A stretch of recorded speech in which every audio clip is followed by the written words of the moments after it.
శ్రీవారి ఆలయంలో జరుగుతున్న పరిణామాలు బాధ కలిగిస్తున్నాయి. 3 రోజులుగా జరుగుతున్న పరిణామాలతో భక్తులు తీవ్ర ఆవేదనకు లోనయ్యారు. అన్నం పెట్టే దేవుడికి సూచిగా రుచిగా నివేదనలు పెట్టాలి. నైవేద్యంలో కల్తీ జరగడం బాధాకరం. స్వామివారికి సరైన రీతిలో నివేదనలు జరగడం లేదు. ఇవన్నీ చూస్తే పాపం మనం చేశామన్న బాధ కలుగుతూ ఉంది. గతంలో చాలాసార్లు టీటీడీ చైర్మన్ ఈవో దృష్టికి తీసుకువెళ్లా. గత కొద్ది సంవత్సరాలుగా ఒంటరి పోరాటం చేస్తున్నాను. గత 5 సంవత్సరాలు తిరుమలలో మహాపాపం జరిగింది. నెయ్యిలో కొవ్వు పదార్థాలు కలవడం వల్ల అపచారం జరిగింది. సీఎం చంద్రబాబు ఆదేశాలతో తిరుమలలో ప్రక్షాళన జరుగుతూ ఉంది. ప్రస్తుతం శుద్ధమైన ఆవు నెయ్యితో ప్రసాదాలు చేయడం హర్షణీయం. ఆగమం పైన పట్టు ఉన్న వారికి స్వామివారి సేవ చేసే అవకాశాన్ని సీఎం కల్పించాలి. నెయ్యి కల్తీపై విచారణ జరిపి బాధ్యులపై చర్యలు తీసుకోవాలి. గత ప్రభుత్వంలో నన్ను హింసలు పెట్టారు. నా పైన పెట్టిన కేసులు ఎత్తివేయాలి. పోర్టులో సంరక్షణ చేసి లడ్డూ తయారీని పునః ప్రారంభించాలి. ప్రస్తుత ఆగమ కమిటీ ఉద్యోగాలతో భర్తీ చేశారు. వాళ్ళు ఎలాంటి నిర్ణయాలు అమలు చేయలేరు. ఆగమ సలహాదారులుగా ఇతర రాష్ట్రాల వారిని నియమించాలి. నాపై బనాయించిన తప్పుడు కేసులు ఎత్తివేస్తే తిరిగి స్వామివారి సేవ చేయడానికి వస్తానని రమణ దీక్షితులు అన్నారు. ఈ 5 సంవత్సరాలుగా ఒక ప్రధాన అర్చకుడిగా, వంశపారంపర్య ప్రధాన అర్చకుడిగా,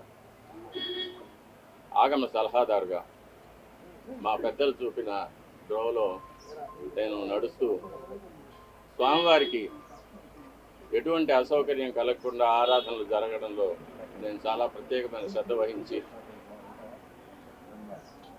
ఏదైనా అపచారం జరిగినప్పుడు అది అధికారుల దృష్టికి తీసుకువెళ్ళి దానిని సరిచేయడానికి వాళ్లకు సరైన సలహాలు ఇచ్చి స్వామివారిని ప్రసన్నం చేసుకోవడం కోసం ఎంతో ప్రయత్నం చేశాను. మనకు అన్నం పెట్టే దేవుడికి మనం శుచిగా, శుభ్రంగా, తాజాగా ప్రసాదాలు తయారు చేసి స్వామివారికి నివేదన చేయడం అనేది మనం భక్తులు ఎన్నో జన్మల్లో చేసుకున్న మహాపుణ్యం. కానీ అందులోనే కల్తీలు జరగడం, స్వామివారికి సరైన వేళల్లో సరైన పరిమాణాల్లో స్వామివారికి నైవేద్యం కాకపోవడం అనేది చాలా విచారకరమైన విషయం.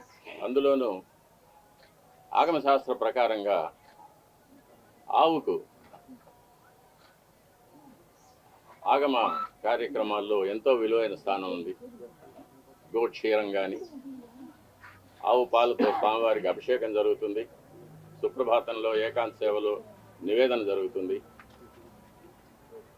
ఆవు పెరుగుతో స్వామివారికి దధ్యోదనం మొదలైన ప్రసాదాలు తయారు చేసి నా నైవేద్యం పెడతాము.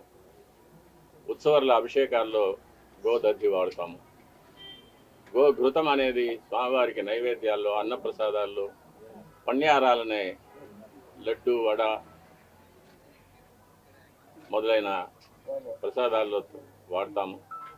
అలాగే గోమూత్రం కానీ, గోమయం కానీ, యాగశాలను కానీ, ఆలయాన్ని కానీ శుద్ధి చేయడానికి వాడతాము. అటువంటి పవిత్రమైన గోవు యొక్క ఘృతాన్ని కల్తీ చేయడం అనేది అది స్వామివారికి మనకు జీవితాన్ని ఇచ్చే స్వామివారికి ఇటువంటి అపచారం జరగడం అనేది చాలా విచారకరమైన విషయం. ఇవన్నీ చూసే పాపం కూడా మనం చేశామా అనిపిస్తుంది ఒక్కొక్కసారి. దీన్ని ఎన్నోసార్లు అప్పటి ఈవో గారికి, చైర్మన్ గారికి దృష్టికి తీసుకెళ్ళి ఇలా ప్రసాదాల నాణ్యత సరిగ్గా లేదు, ముందులాగా లేదు, ప్రసాదాల పరిమాణాలు స్వామివారికి సరిగ్గా నివేదన కావడం లేదు, సరైన ఆగమ ఉక్తమైన కాలాల్లో స్వామివారికి నైవేద్యాలు జరగడం లేదని ఎన్నోసార్లు దృష్టికి తీసుకెళ్ళాం. కానీ లాభం లేకపోయింది. దీనికి మరొక కారణం నాది ఒంటరి పోరాటం అయిపోయింది. నాకు ఈ విషయాల్లో సహకరించేదానికి నా తోటి అర్చకులు ఎవరూ కూడా వారి వారి వ్యక్తిగత కారణాల వల్ల ముందుకు రాలేదు. ప్రధాన పరిచారకులైన వాళ్ళు రాలేదు. కాబట్టి ఇది ఈ 5 ఏళ్ళు నిరభ్యంతరంగా ఈ మహాపాపం జరిగిపోయింది. ఒక సైంటిస్ట్గా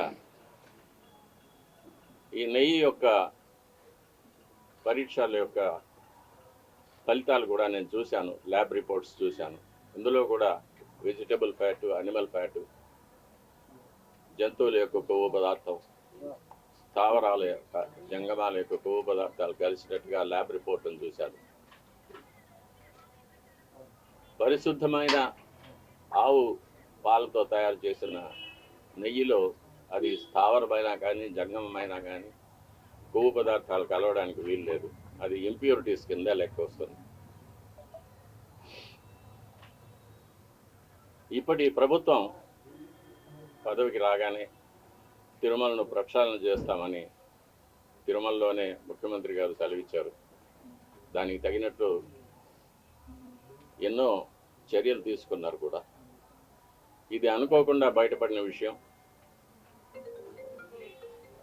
దీనికి కూడా పరిహారంగా కర్ణాటక డైరీ నుంచి నందిని మార్కు నెయ్యిని, శుద్ధమైన ఆవు నెయ్యిని మళ్ళీ కొని స్వామివారికి ప్రసాదాలు తయారు చేయించడానికి ప్రభుత్వం నిర్ణయం తీసుకుంది. చాలా హర్షణీయమైన విషయం.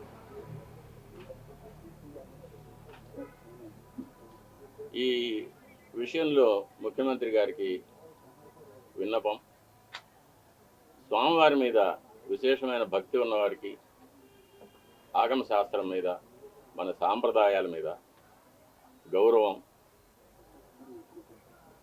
ఉన్నవారికి తిరుమలలో సేవ చేయడానికి అవకాశం కల్పించవలసిందిగా కోరుతున్నాను. ఆచార పరమో ధర్మ, ధర్మస్య ప్రభు అచ్యుత అని గీతలో కృష్ణ పరమాత్మ చదివించారు. వైఖాన సాగమోక్తంగా జరిగే దేవాలయాలు ఎన్ని ఉన్నా కూడా ప్రతి దేవాలయానికి కొన్ని నిర్దిష్టమైన ఆచార వ్యవహారాలు ఉంటాయి. అటువంటి ఆచారాలు కాపాడడమే పరమధర్మం అనేది గీత ఉపదేశం.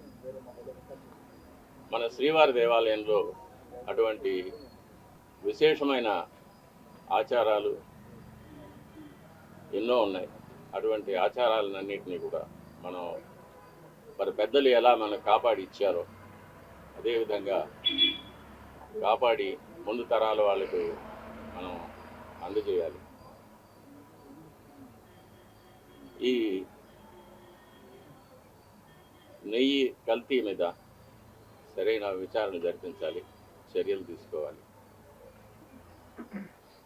ఇటువంటి విషయాలు నేను అధికారుల దృష్టికి, చైర్మన్ దృష్టికి తీసుకెళ్ళడం వల్ల నాకు వాళ్ళ వద్ద చెడ్డ పేరు వచ్చింది. అందువల్ల నన్ను చాలా హింసలు పెట్టారు. ఎన్నో చట్టవిరోధమైన ఎన్నో కేసులు నా మీద బనాయించి నన్ను కోర్టుల చుట్టూ తిప్పారు, ఇప్పుడు తిప్పుతున్నారు. వీటన్నిటిని కూడా ముఖ్యమంత్రి గారు గమనించి సరిచేయవలసిందిగా కోరుతున్నాను.